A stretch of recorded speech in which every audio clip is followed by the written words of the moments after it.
I heard some of y'all think Dora freezes Killer Frost. Are you right? Probably not. Let's look into it.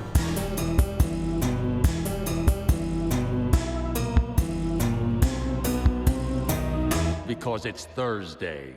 Hello ladies and gentlemen of the internet, and welcome back to The Vanishing Point, the only show where I get to nitpick cartoons because someone thought that would be a good idea. You already know what we're talking about. You saw the title, you saw the intro, you clicked it.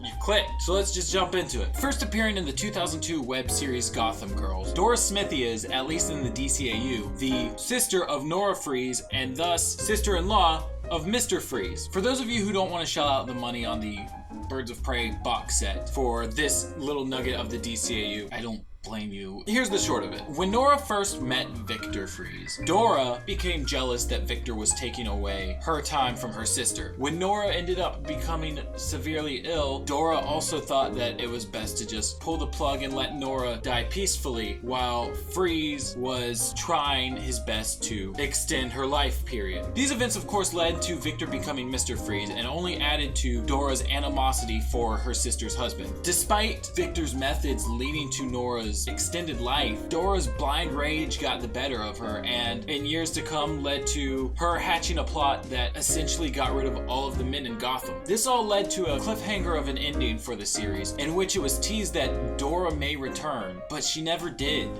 Or did she? A year later, in 2003, Dora's voice actress, Jennifer Hale, returned to the DCAU as another icy female villain. And ever since then, there's been a fan theory that Dora Smithy and Jennifer's new character, Killer Frost, are one and the same. While it's kind of iffy, let's just go over the evidence. They're both voiced by Jennifer Hale. Nora falls into a vat of chemicals very similar to Mr. Freeze, and thus would have a similar transformation. Did I say that?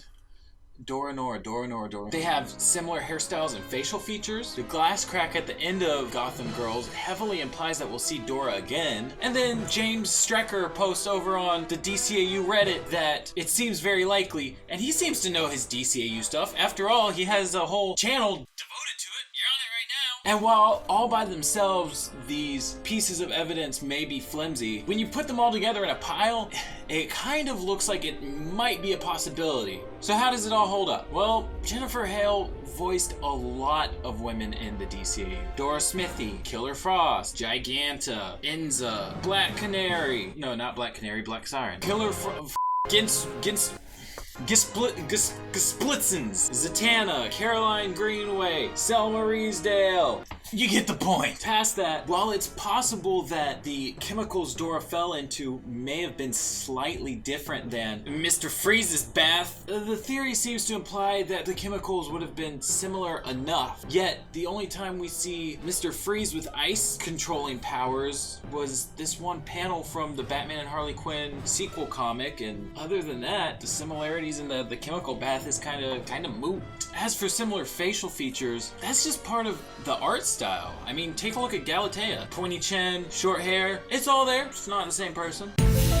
Plus, Killer Frost's first appearance in the DCAU kinda had her looking like this and working with Mr. Freeze. And to me, the redesign shows more or less Bruce Timm and company's willingness to disregard the tie-in material, not an attempt to reference another tie-in property. And sure, I know what you're thinking. Everything I've said so far is kind of opinion-based, and you come to the Vanishing Point for the cold, hard facts. Cold, hard facts. It's summer in Seattle and air conditioning doesn't exist. The room temperature hard facts. So, can I actually disprove it?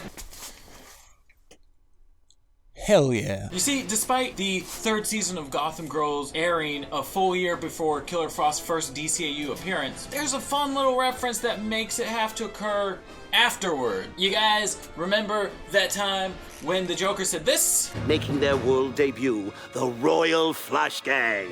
This is from the episode Wild Cards, which happens after Killer Frost's debut in Secret Society. Oddly enough, according to Gotham Girls, the Royal Flush Gang is already active. Nothing beats a royal flush. You know, like the gang? That's funny, right? Enough with the puns. Well, there's an argument to be made that maybe this Royal Flush Gang from Justice League Adventures is the DCAU's first, and Aces would be the second or the third. Who can keep count? It seems to be heavily implied in Wildcards that just isn't the case. World premiere. I came up with the card theme myself. So, at the end of the day, it just doesn't seem possible. That theory just gets a cold, hard no stamped on it. Stamp.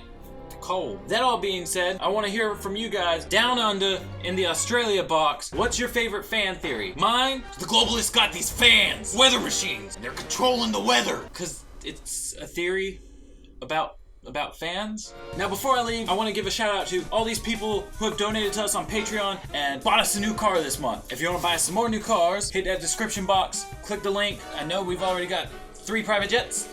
We could really use a 4th. I've been Matty Washburn. This has been The Vanishing Point. We'll stay both those things. You stay you. I love you. Will you marry me? You got time to think about it. I'll see you in 2 weeks.